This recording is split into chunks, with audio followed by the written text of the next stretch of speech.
Hi, welcome to Virginia Riley Designer Accessories Embroidery Tutorials.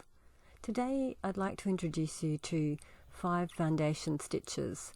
They're great for beginners and they're simple, easy to remember, and you can apply them to many of your projects. We'll start with the running stitch. It's very straightforward. You bring your needle up at 1 and back down at 2. Have a gap, and then we come up at 3 and back down at 4.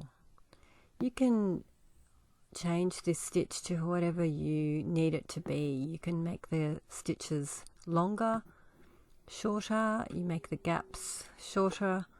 You can do straight lines, as you can see here, or curved lines, and you can build other stitches upon the running stitch. So it's just a very good introductory stitch, and you'll find it very easy to do. The next is the back stitch. Also quite simple. It's literally you come up at 1 and go back down at 2, then you come forward a stitch length at 3, and now we take the thread back 1 stitch, hence the name back stitch.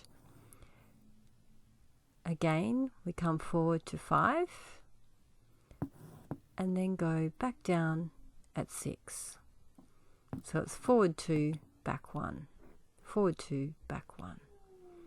It's a good stitch because it's very straightforward and you have a lot of control. I actually used the back stitch to stitch the word back stitch you can see there above. If you would like to achieve a curved line with the back stitch, you would shorten the length of your stitches, and that will just give you a smoother line and less angular.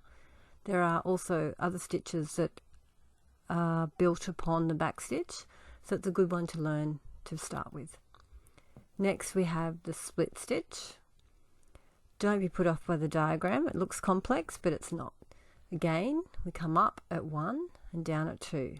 Then we go forward only half a stitch to 3, and then we're going to go back a full stitch and split the thread halfway, hence the name split. So again, come forward half a stitch to 5, and now split the previous stitch in the middle at 6 and continue. So forward half a stitch and then back a full stitch, basically through the same hole where the previous one ended. The split stitch gives you a really nice textured, like a braided look.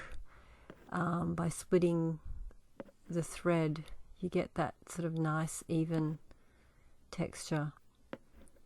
It's very good for if you have a project where you need to fill in a space with thread. The split stitch is good because you don't get any gaps and you get a nice full appearance.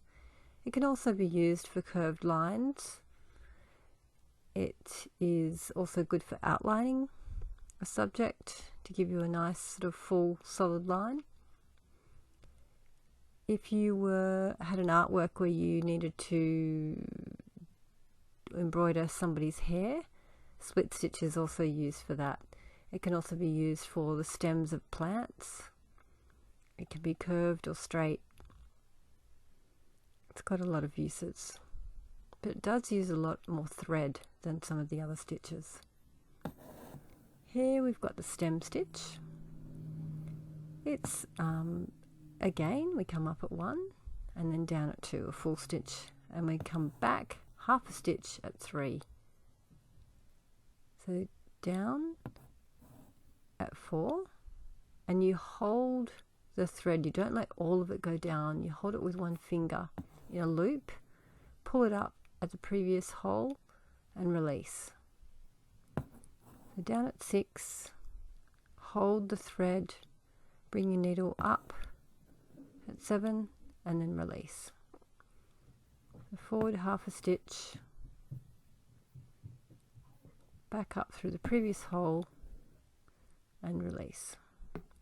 The stem stitch, as you might tell from the name, is used often for the stems of plants. It can be curved or straight. It is also good for filling. And it gives you sort of the appearance of a rope. A twisted rope is the sort of overall texture that you get. So all of these stitches, you'll notice, have a slightly different finished look. So it's good to learn these foundation stitches, so when you come to a project and you want to achieve a certain texture, you can choose which of these stitches suits your project.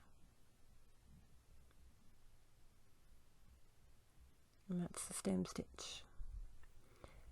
This is the chain stitch, probably the most complex of the 5 stitches, but once you've practiced it a few times, it does get it's quite easy. So you brought the needle up at 1 and back down. You can go down through the same hole. I like to put it back down just slightly above, and then you form a chain as you bring the thread back up. So put the needle back down through that formed chain. Make sure it's not tangled.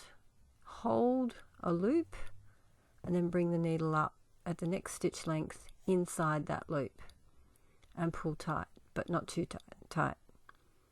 You don't want to pull it too tight or you'll lose the shape of your chain. So carefully put the needle back down inside of that chain without splitting the thread. Tension the thread into a loop and bring the needle back up through that loop.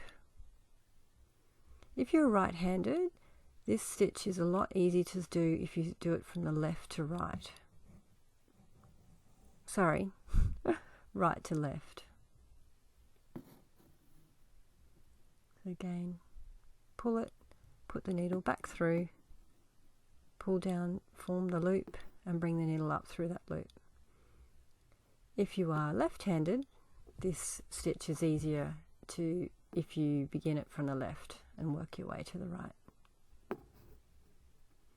Gives you that really nice sort of interlocking looped effect. It is great for doing like a border outline, a decorative border around a project. It looks great if you're doing leaves. And then finish it off by just stitching on the outside of the last chain.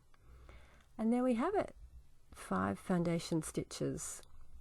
Hope you've enjoyed watching this today. Thank you.